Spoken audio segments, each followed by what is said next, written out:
Okay, he has actually arrived. Miss Rice.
We shall now invite Khamtrul Rinpoche to begin his teaching.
First of all, very warm welcome to this talk, and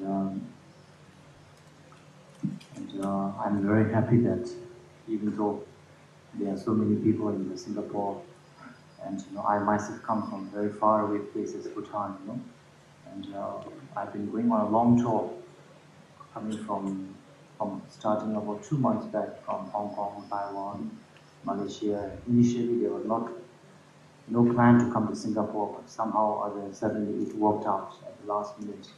So it was my good karma and our good karma that we could meet together, and this happened. For that, I'm very grateful and appreciative of this opportunity.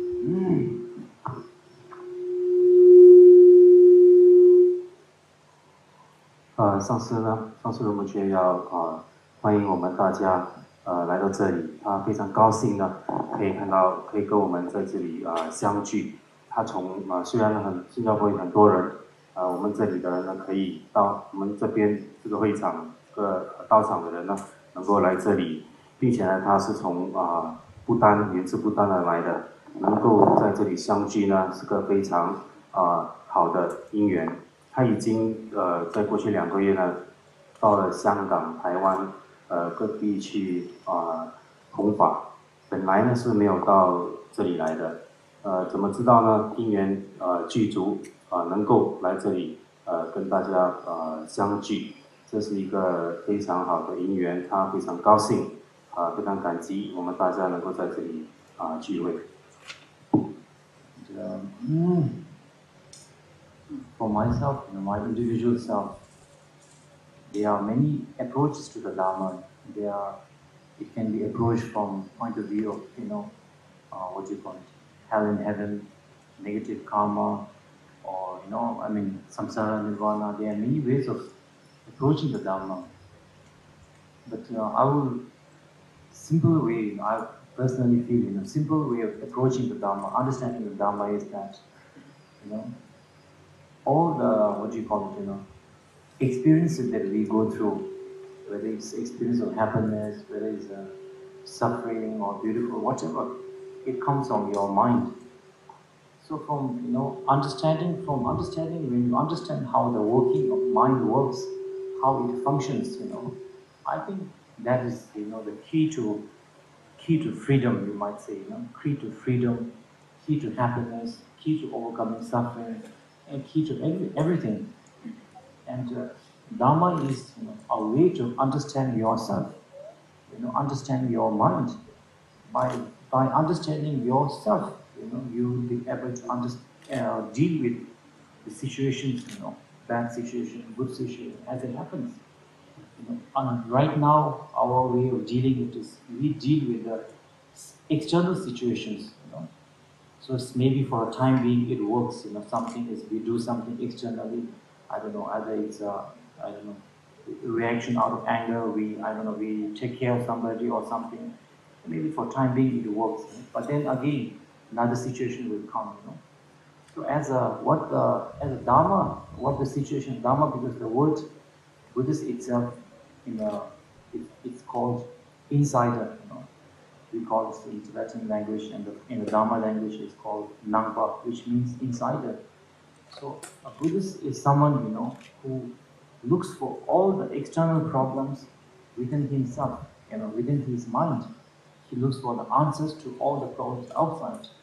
Because there's limit to how much you can change others, Change external things, Singapore is very beautiful, but it is not possible to make the whole world, like Singapore.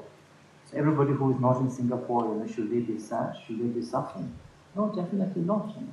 They can, change their mind, and they can be happy wherever they are, wherever we are. And same goes that, just because Singapore is very beautiful and very developed, does not necessarily guarantee that, everybody is very happy. There are many people who are going through suffering, So that is why transforming the internal mind is considered the number one priority. And secondly, the external transformation, so-called material wealth or whatever, can go together with it. This is not something that can coexist together.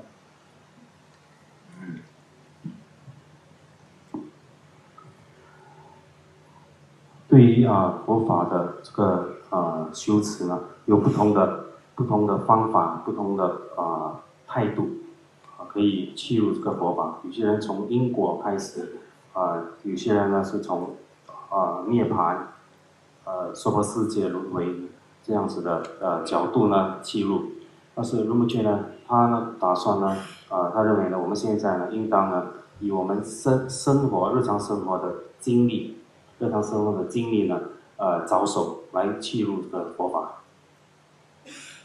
我们每天所感受的快乐、痛苦，都是心中呢的种种的感受。因此呢，上师呢建议呢，我们从自心着手，了解自心呢，是得到真正快乐解脱的这个重要的这个源头。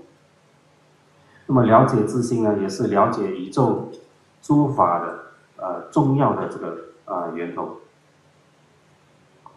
了解自心呢，通过对自心本性的了解呢，我们以这个醒觉来使我们能够面对世间的种种的情况。那么现在呢，我们要解决我们本身的每个人日常生活的种种的问题呢，比如说我们生气，我们要怎么样去做如果呢，我们能够从心着手呢，我们才能够彻底的解决这个种种的烦恼。佛法呢是专注于从内在的修为，而不是去改变。不是去改变了外在，因为一切的烦恼呢是从心而起的。我们要改变外在，改变外在的条件呢是有局限的。比如说，我们不能够把全世界都弄成像新加坡一样的有秩序。可是呢，难道要全世界的人都移居到新加坡来才能够得到快乐吗？这不是的。而且呢，在本地居住的人，新加坡居住的人，是不是都很快乐呢？这是不一定的。我们以佛法的观点来看呢，我们要提升我们内在的智慧，来解决呢我们种种的困扰。There are many things, that can. Today we are talking about joyful living, I just remember the topic. Talking joyful living. There are many things which can give us a joy. A beautiful flower can give us a joy. What do you call it? A cup of coffee can give us a joy. Many things. There are many things which can, give us joy. Not only things, but believing in somebody. Having a faith, even if it's a blind faith, can also give you a certain amount of joy, the sense of security, sense of, you can definitely, get. And then, of course, as a, simply speaking, we also, as a Buddhist also, one of the first things that we say, one of the things to develop joyful life is, sense of appreciation and sense of impermanence. Because if you don't have a sense of appreciation, no matter how much you have, you will always be sort of, thinking that what you want, what you wish will be at the next corner, Maybe after I get this, I'll be happy. Or maybe after I get this, I'll be happy, And in that process, our whole life will be passed and, pass right before our eyes. We won't even realize it. And, our life is finished, and how we, actually, we who want to be so much enjoying the samsara, supposed to be very much enjoying the life, we are not enjoying it. Secondly, speaking, from impermanence point of view, if you don't understand everything is impermanent, appreciation will not be there. Appreciation will not be there, and together with without not only appreciation, but grasping will be so strong. Because when the grasping is so strong, life is by nature is impermanent. So when the things move away, things change. It causes so much pain because we are totally unprepared for impermanence. Maybe we sort of think of in a very far away, or we think of it on others. Maybe we say, oh, somebody in some country has died. Somebody, oh yes, But it is so, we keep it so far away, as if by ignoring these things, we can sort of, I don't know, so it won't happen to us or something like that. And when people think of impermanence, they usually think about death or, something very, people usually understand a very, let's say people usually don't understand the subtle impermanence. Subtle impermanence is happening right now, right this second. Each second that our life is moving, life is changing each second. If this building becomes old, in 80 years we say, oh, now it's old. It didn't suddenly become old. Each second is changing. Similarly, our bodies, our emotions, everything, country, everything is political, everything is changing. Each second is changing, So what you are actually seeing is, in what you are thinking is not changing. It is just in your imagination. Nothing is constant. Nothing is still. It's changing. These are, these are the, some of the ways, these are the most recommended, for us to develop this sense, to have a joyful living, simply speaking.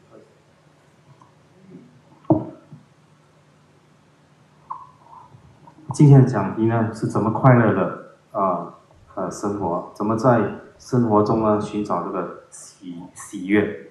可能呢一朵花或者